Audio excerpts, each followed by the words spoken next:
Good day, dear listeners. Steve Preda here with the Management Blueprint podcast. And today's guest is Stormie Andrews, the president of Yokel Local, an inbound marketing agency and HubSpot partner that helps companies generate revenues, reduce sales cycles, and increase customer lifetime value. Welcome to the show, Stormie. Great, Steve. I am so excited to be here with you today. It's great to have you. So we always start the show with the question about the entrepreneurial journey. So what's been your journey to running Yokel Local marketing? How did you get here? Well, it's interesting. So Yokel Local was founded back in 2010. But how I got here, I'm located in Las Vegas. And for those of you that can recall, back in the 2007, 8, 9 timeframe, there was a major mortgage housing crisis meltdown. And Las Vegas was the epicenter of that that disaster. I was here in Las Vegas. I was the vice president of sales and marketing for a home builder, and we got crushed. But while I was in that role as the home builder, I was in charge of marketing, and I was able to cut my teeth in the world of marketing. And unfortunately, we were a private home builder, had to close our doors. And I wanted to get out there and help local businesses. I knew when I was in charge of marketing, I was struggling with this world of digital marketing.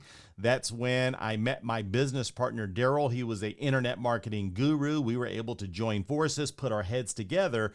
And originally when we started, we had a purpose of helping local Las Vegas businesses. We did that, and now we've grown and we're helping businesses all over the country. Oh, that's amazing. So before we get into how you actually did that and what you're doing, I'd like to ask you about business frameworks. Have you used any management blueprints or business frameworks to kind of shortcut your way to success, to build, systemize your business, Yokel Local, or maybe your previous, the home builder business, maybe you use something there. Can you tell us something about that? Yeah, we're fortunate enough where I would say 5 years ago, Yokel Local, we joined a business peer advisory group. And in that peer advisory group, we have some incredible people that come and speak to us as business owners, but we also have a phenomenal business coach, someone who sits there with us. We meet monthly, and he holds us accountable. I have a firm belief if it wasn't for him, we would be in big trouble, or we may not even be here today, because there were many times we wanted to make a decision, but based on his experience and his leadership, we were able to make better decisions. And then over the years, we've been introduced to systems like EOS and quite a few other systems where we were able to integrate different elements within our business, CEO tools, and a few other platforms where we've been able to integrate bits and pieces from the various systems into our business, and it's been very, very helpful. Okay, so you mentioned CEO tools, which is a really interesting toolkit. When I was in Vistage, Craig Kramer, the late Craig Kramer, was still a Vistage speaker, and I think his talk was one of the best. He was the best speaker on the circuit, and was on the most invited speaker. And I had the privilege of seeing his talk about the CEO tools. So I'd love to hear some of the tools that you have used from his toolbox, if you could talk about them. Oh, wow. The tools from his toolbox. That may be difficult. It's interesting because we've implemented, because we have this, I'm going to call it a hodgepodge. I don't know, now it's to the point where some of the advice we've gotten from our business advisor, some of the elements we've taken from EOS, and some of the elements we've taken from CEO tools. I'm not sure which came from which. I would probably have to go back to the book and say, did this come from CEO tools, or did this come from EOS, or did this come from our business advisor? We've been fortunate enough, like I mentioned, where we've had some incredible speakers, and the group that I belong to is very, very similar to a Vistage group. It's laid out almost identical. And being able to pull the specific tool from CEO tools may be difficult for me to pull off the top of my head right now, but it has been instrumental. But I don't want to give credit to a different platform or the wrong platform, thinking it's part of CEO tools, because in reality, I don't know which came from which at this stage. Mm-hmm. You also, on our pre-interview, you also mentioned the book which you used, where you said that in this book you read about the strata level of different employees and how it impacted their activity level and their impact. Can you kind of remind me of that book and perhaps talk about that concept? Absolutely. We had a gentleman come speak at our group. That's where I first learned of strata level. His name is Tom Foster. And he had a couple of books, one of which being Outbound Air. And I ended up buying that book on Amazon. And it was a great story about an airline that it was a fictional story about an airline that would promote people the way we typically promote people. We would say, this person's been the longest, let's promote them into the next position of leadership. And what I learned from his teachings as it pertained to strata level is that we're all wired differently, and each of us have a different strata level. So someone who has a strata, and the higher the number, the better. And basically what a strata level represents is how far someone can think into the future without having additional outside input or oversight. And that's a very valuable tool to have, especially in the world of digital marketing and really any business. And what I learned from the strata level is that some people look into the future, they can only see an hour or two into the future. Is that someone, even if they're exceptional in regards to what they do, is that someone you want to put in charge of long-term strategies? Probably not. And what some businesses do, and we were absolutely guilty of it, we would promote people based on longevity and based on being great people. But if they didn't have the ability of understanding and seeing almost immediately that this action will lead to this result, which will lead to this consequence, which would lead to and lead to and lead to, and it may have devastating consequences 3, 4, 5, 6 months down the road, that may not be the person that we would want to put in leadership. So basically what the strata level concept is, it's being able to measure someone's ability of seeing far into the future. The further that they can see into the future, usually the better they're wired to handle strategic thoughts and strategic thinking. And I like to think of it this way. This was an example that he provided that I thought was brilliant that we can all relate to. Let's think about compensation models. On the lowest tier of compensation models, someone thinks in regards to being paid by the hour. Their thought process is, I make X amount of dollars per hour. Well, generally, when you get into someone who is lower level management, you would think that their compensation isn't based on hourly pay. They may see it in terms of, I make X amount of dollars per week. Their bosses may have a compensation package where they're thinking of revenue in terms of months. I make X amount of dollars per month. And then your corporate executives, their compensation are typically thought in terms of annual compensation packages. And that's a great way of thinking of strata level. The entry level persons, they're thinking short term, the higher level thinking long term. So you can ask questions. You can ask a series of questions to see how people respond, and their response will give you a pretty good indication if they're looking for, if they think short term or long term. And it's been instrumental in regard to our hiring practices at Yokel Local. Yes, that's fascinating. It reminds me of a quote that I read many years ago. I think it was in a marketing book from the 1930s, before Second World War. And there was this survey quoted in this book about another survey. This survey that was done, I think, at Harvard University or some other big Ivy League school, and they asked the graduating students to actually write down what their goals were. And most of the students didn't have very well formed out goals, but some of them had really long-term goals. And then they kept in touch with these people, and 20 years later, they reconnected and they actually recorded where these people were in their life. And the ones that had the longer term perspective, who had the longer term plans, maybe 20 years, 30 years, what they want to do in their whole career rather than just the next step, they actually achieved a lot more. So the longer you look forward to the future, you're able to look forward to, the more successful you became. So it definitely makes sense to look at the employee that you're about to hire and see whether they have the ability to look into the future or not. That's a really cool tip. Okay, so let's switch gears here and let's talk about another book, which is called The Best Buyer Persona System. And I believe you're the author of this book, right? So what is this? Why did you write this book, and what is this book about? So it's the world's best buyer persona system, and it's about creating messaging for the benefit of your most ideal prospects and your ideal customers. Prior to getting into the world of digital marketing, I had a pretty successful sales career, did a lot of sales training. And my sales training wasn't really about being a better salesperson. It was more about being a better listener to give you the ability of communicating more effectively to the person that you're communicating to. The more information you can get from them, and understanding their modalities, understanding the way their viewpoints as it pertains to their models of the world, their communication style, the more information you can gain in regards to the person that you're communicating with, the better you can craft your messaging for their benefit. And then the world went digital, and we didn't have as much of this belly-to-belly salespeople. We had more of this digital employee now acting as your salesperson.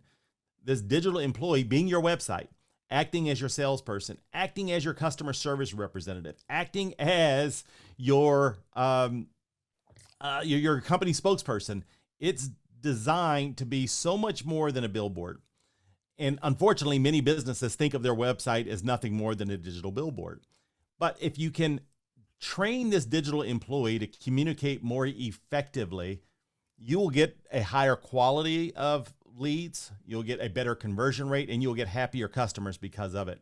So the world's best buyer persona system was developed because I started using traditional buyer personas years ago when I was in the home building industry. And when I would develop a buyer persona, on paper, it looked fantastic. I had lots of demographic data in regards to who our ideal clients were, but it was just demographic data. And what I had come to realize is that people don't make decisions based on demographics. People make decisions based on emotions. And if we can understand their emotions, their triggering events, their pain points, their action beliefs, what do they believe will happen if they do business with you versus their inaction beliefs? And if we think about their journey through their entire buyer's journey, from the awareness stage, becoming aware that they have a pain point and a problem and they're looking for a solution, in the consideration stage where they're considering their alternatives, down to the decision stage. If we can spend a little bit of time giving and putting energy and effort towards those pain points, those issues that our ideal customers are experiencing, well, then it puts you in a unique ability of crafting messaging that's designed to resonate with them. Have you ever done business with a company where you saw their messaging and you instantly thought, wow, they get me, I want to do business with them? Well, that doesn't happen by accident. And you can, and I figured more businesses can do it too. Traditionally, it was your Fortune 500 companies that had the resources and the budgets to do lots of focus groups and put a lot of money to figure this messaging out. Your small businesses didn't have the ability of doing it. They didn't have the budget. They didn't have the know-how. They didn't have the resources. That's how the world's best buyer persona system was born. I started down this journey. In reality, I started down this journey when I was in third grade.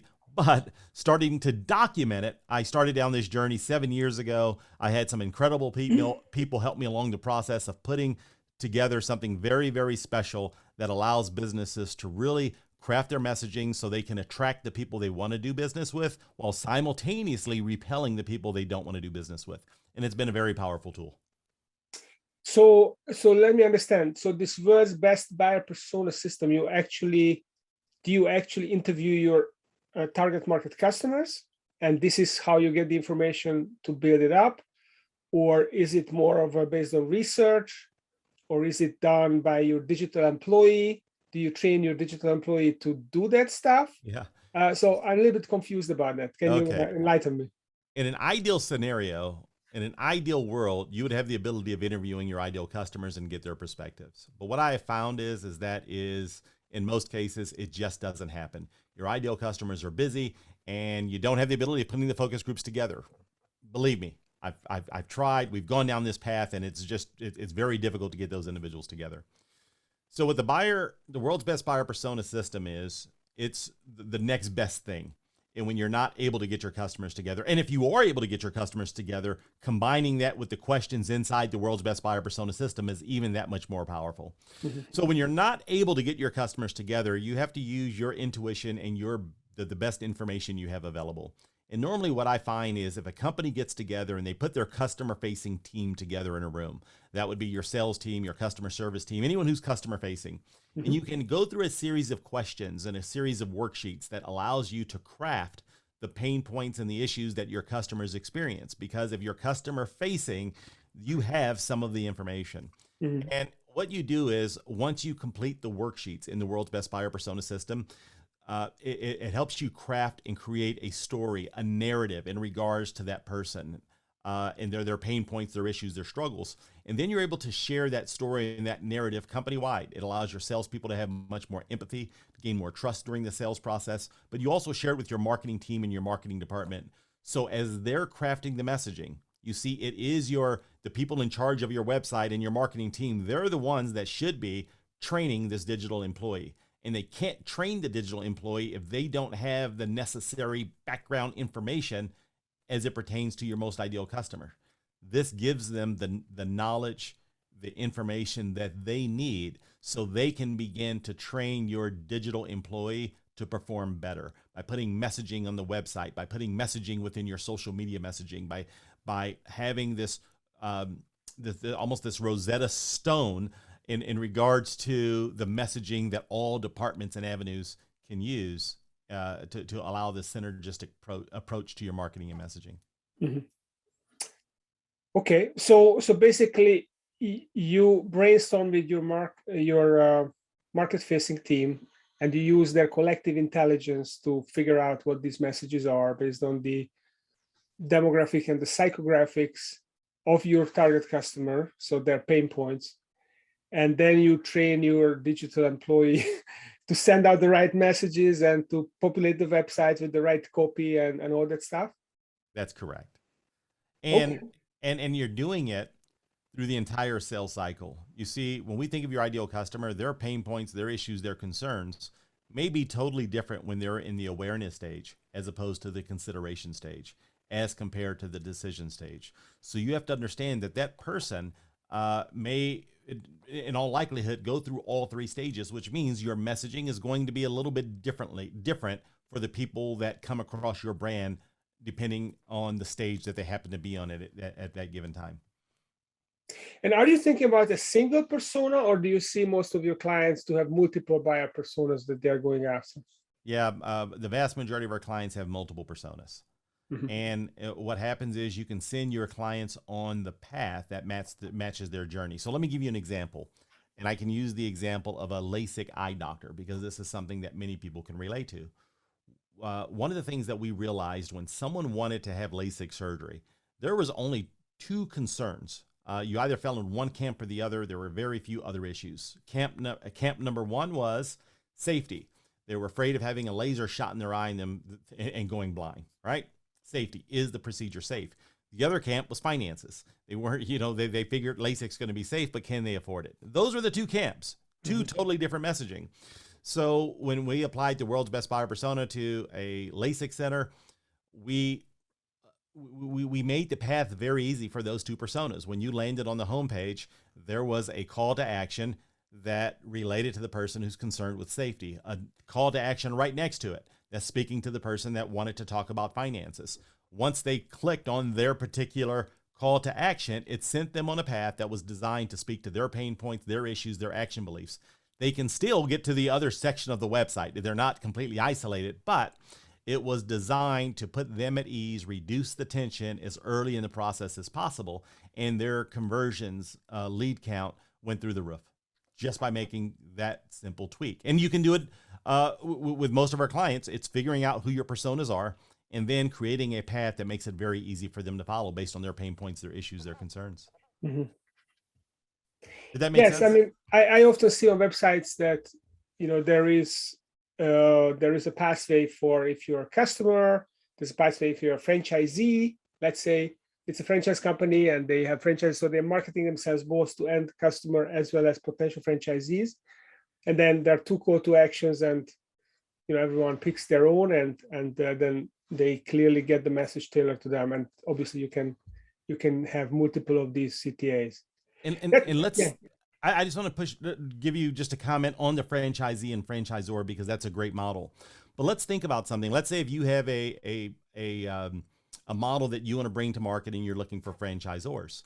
If you and let's say if you're not a well-known brand, you're not McDonald's, you're something that someone discovered your brand and entrepreneur, and they're like, this would be interesting.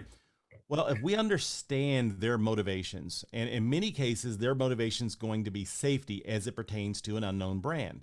You know what? If I'm going to invest and get a franchise for this brand that seems really, really solid, I love the product, I love the concept, but is it going to work? And I've got to put X amount of dollars, a few $100,000 into this. There's going to be, in many cases, there's going to be an extra, there may be extra emphasis on safety. They want to make a safe decision. So understanding that their motivation, their need that needs to be met right off the bat may be safety.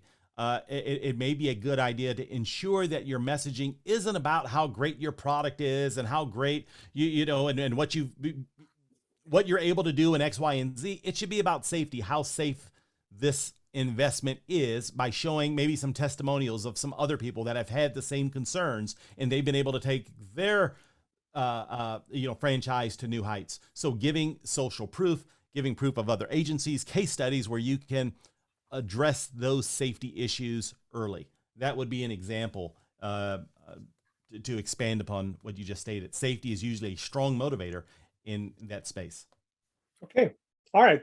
So moving on to the messaging. So one of the things that you say on your website, or maybe your digital employee says it, I don't know, is that you have to message at the emotional level. Yes. So what does that look like? What does it look like messaging at the emotional level? So one of the things we want to find out there, if you want to message on the emotional level, you need to find out what their action beliefs are. What do they believe will happen by using or taking advantage of your goods and services? You also need to understand what their inaction beliefs are. What do they believe will happen if they don't move forward? One of the models that we use is Maslow's hierarchy of needs, which basically it's a model, it's a framework that that goes over the needs that need to be met in a hierarchy of needs, meaning that the physiological needs are the strongest, meaning if all things being equal, if your physiological needs aren't being met, well, those are the strongest needs that need to be met. And your physiological needs are the needs for food, shelter, water, basically survivability. Once those needs are met, the next, then we have a secondary set of needs and a tertiary set of needs and so on. It's the Maslow's pyramid of needs. Yeah, exactly. Maslow's pyramid. And once you have that type of information and understanding the action beliefs, the inaction beliefs combined with the motivations, it allows you really to speak to craft your messaging that's designed around those emotions, not necessarily craft around your goods and services, but taking your goods and services, making that secondary to the emotions, because people make decisions based on emotions. 80% of our decisions are based on emotions. And then we tend to justify those decisions with logic. So understanding that that decisions are based on emotions, why wouldn't you have messaging that's designed to resonate and resonate with the emotions of your ideal prospects? Like, for instance, on our website, going back to our website, we have people that approach us. If you go to yokellocal.com, the first thing on our website that it mentions is outsell, outgrow, and outsmart. And the reason that we have that as a primary message is because when people reach out to us, they want to outsell, they want to outgrow. That's really what it comes down to. Well, our value proposition is if you want to outsell and you want to outgrow, the first thing you need to do is outsmart. If we're not going to figure out how to outsmart, it's going to be very difficult for you to achieve those goals. And what it allows us to do, it gives us a message that resonates with our ideal prospects. Mm-hmm. And it allows us to have a conversation where we can put them on a path that thinks more strategically. Because when someone's not thinking strategically, they're not a good fit for us. We want to deal with people that want to think strategically, put strategy in place, not just a lot of tactics. and it seems to work very, very well. Okay, that makes a lot of sense. So what is their action belief is the type of persona they are, customer or franchisee, maybe. And then what are the motivations and probably they're not going to be at the physiological level. If they are looking at your service, it's going to be more about self-actualization, or I don't know, belonging perhaps, or financial success. So you ferret that out with the questions. So you figure out what the emotional drivers are, and then you tailor the message to the driver. That is correct. And going back to the action and inaction beliefs, if it is, and we're looking at it from the perspective of your ideal client. So let's use the franchise, or as the franchisee, they want to buy a franchise. What's their belief system? Meaning that if they move forward with your, signing a contract to open a franchise of what you have to offer, what's their belief system? If everything goes correctly, their belief system may be, if this goes correctly, I'm going to have this amazing business that's going to generate X amount of dollars in income, and everything's going to be unicorns and rainbows, right? On the other hand, what's their inaction belief, or what is their belief system if this turns out to be a horrible mistake? Their inaction belief, or it could be that if this doesn't go right, well, I'm going to have to continue to work for an employer forever, and I'm going to lose my life savings, and my wife's going to throw me out the house because I've invested our entire life savings into this crazy thing. So it's understanding from their perspective, understanding what what success looks like to them, what failure looks like to them in regards to their action and inaction beliefs, because you need to address that. You need to address that with your messaging. So this way, having a message saying that, addressing both of those viewpoints is very, very powerful. Okay, that makes a lot of sense. So think about glass half full or half empty, and have a good story to support both. That, what's the upside, what's the carrot, and what's the stick if you don't make the decision. Absolutely. So that's great. So one of the things that you do, if I read your information correctly, is to also leverage NLP, neuro-linguistic programming, to improve marketing. Now, I don't know, recently I have not heard so much about NLP, but about 10, 15 years ago, it was all the rage. Everyone was talking about NLP.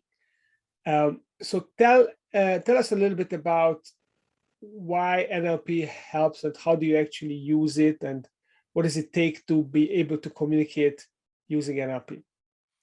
So let's give the definition of NLP first. So NLP stands for neuro-linguistic programming.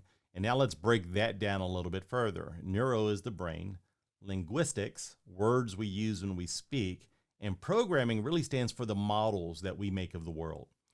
And everyone has a different model. So what I mean by that is, based on each of our education, our background, our experiences, our belief system creates this distortion of reality that each of us have. Because in reality, and ultimately, that's what creates your reality. My reality is going to be different than yours. Yours is going to be different than the next person's, so on and so on.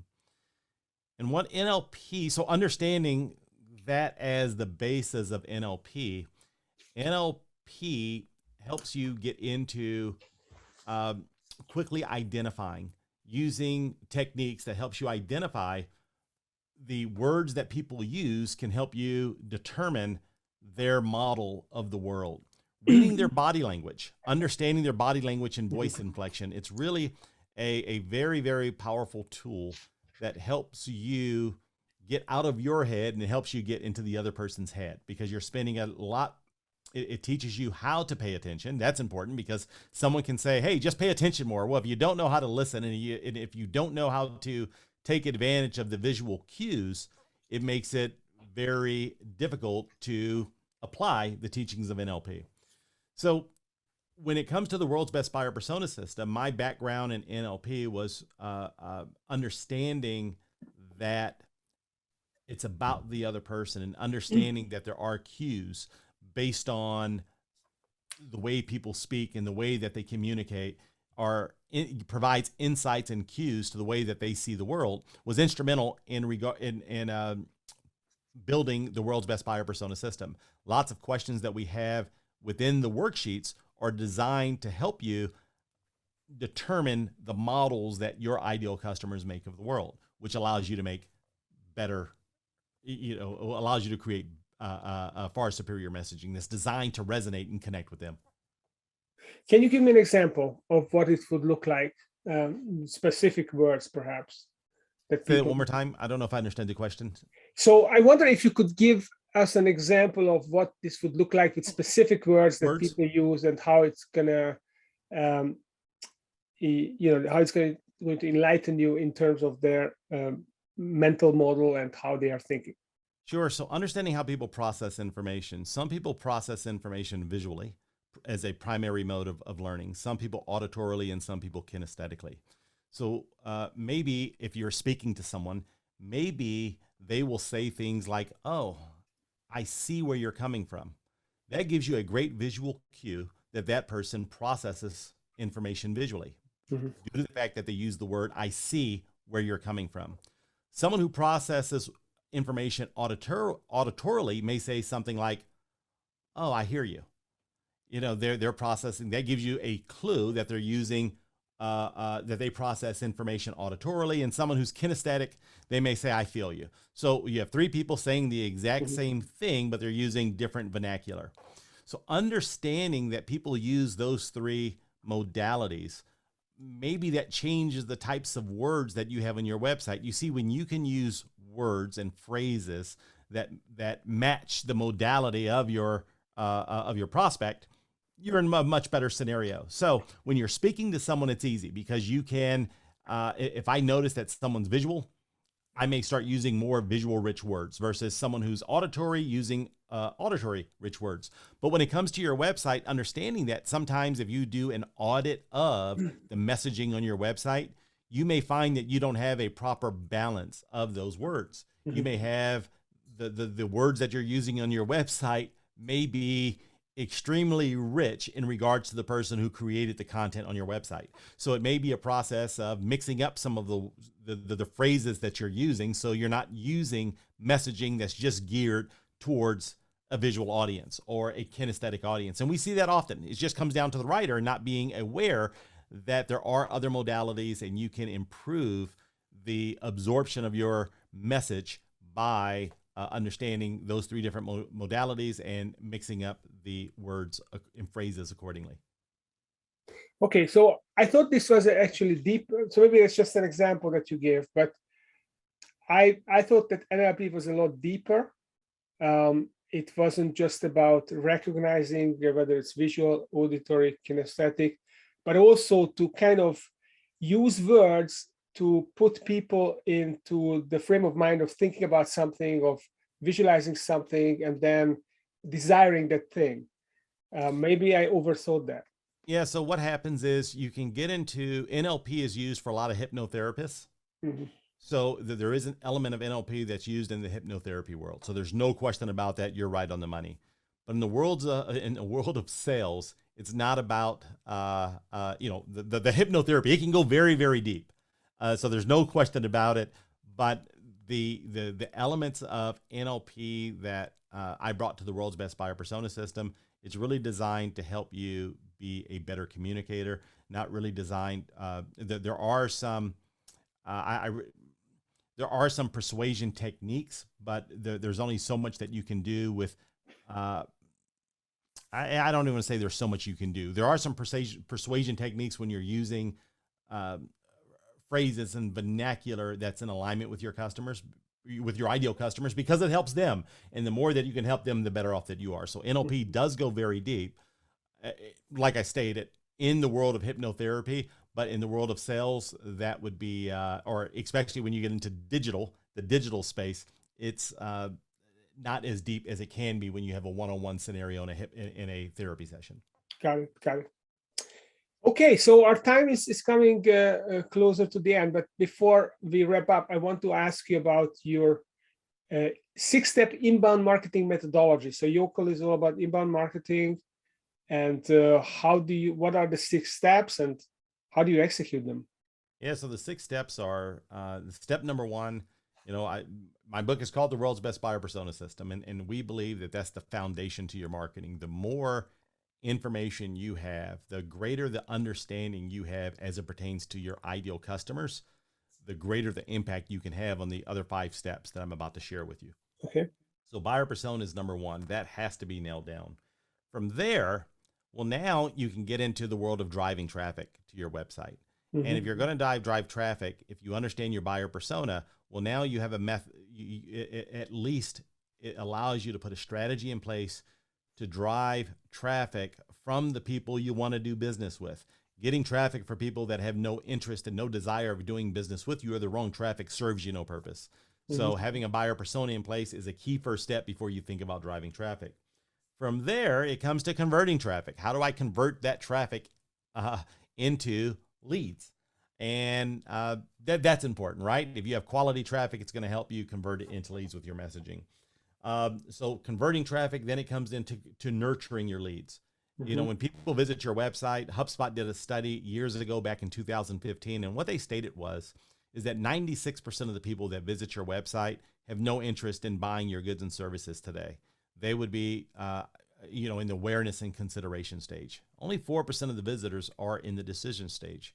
So understanding that you spent time, energy, and effort to drive this traffic to your website, and just because someone isn't in the market for your goods and services today does not mean that they're not valuable.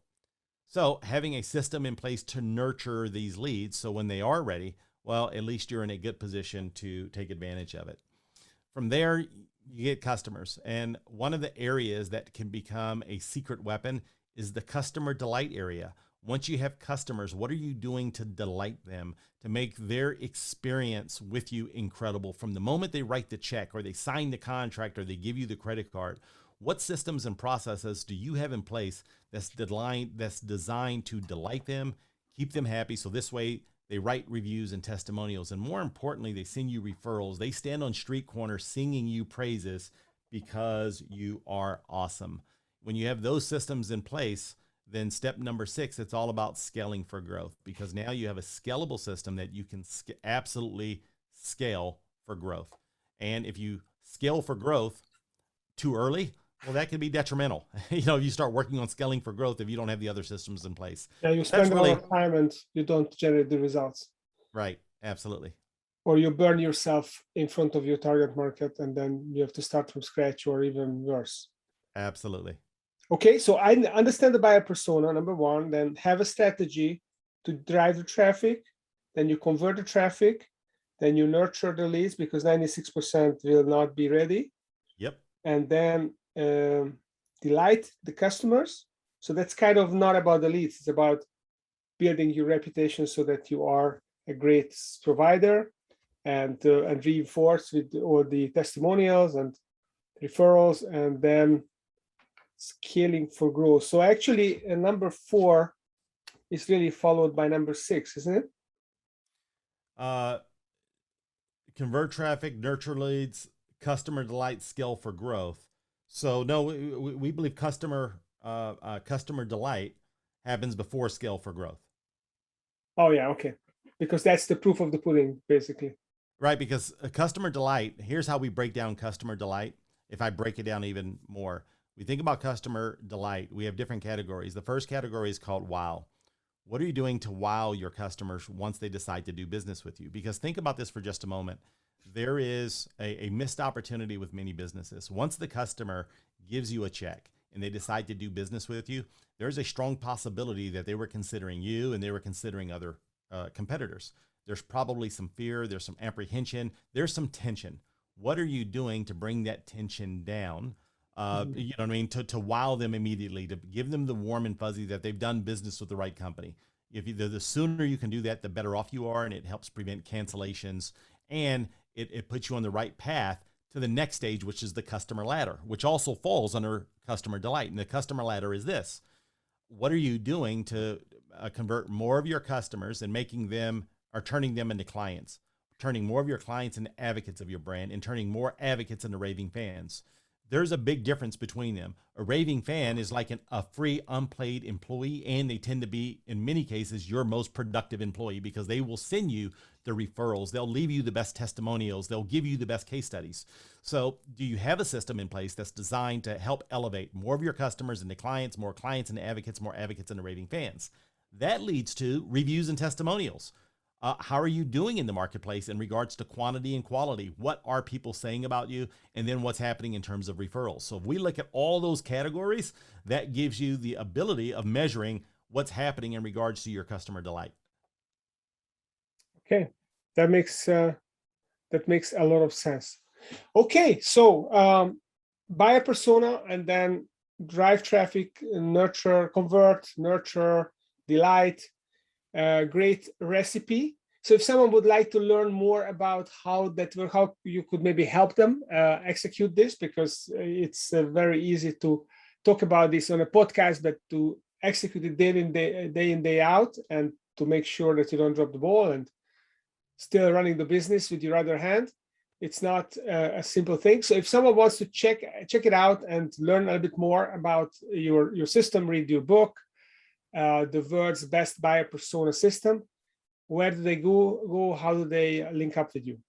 The best place to go is outsmarttools.com. If you go to outsmarttools.com, I have resources and links for all sorts of goodies. There's a link there where you can go to Amazon and buy a copy of the book.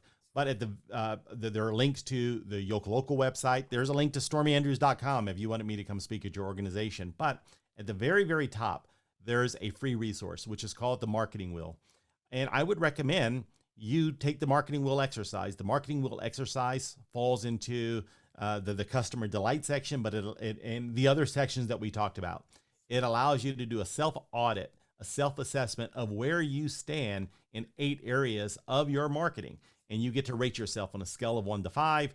And I will walk you through with a series of videos to help you rate yourself. And then we'll have additional tools and resources to help you improve that area of your business.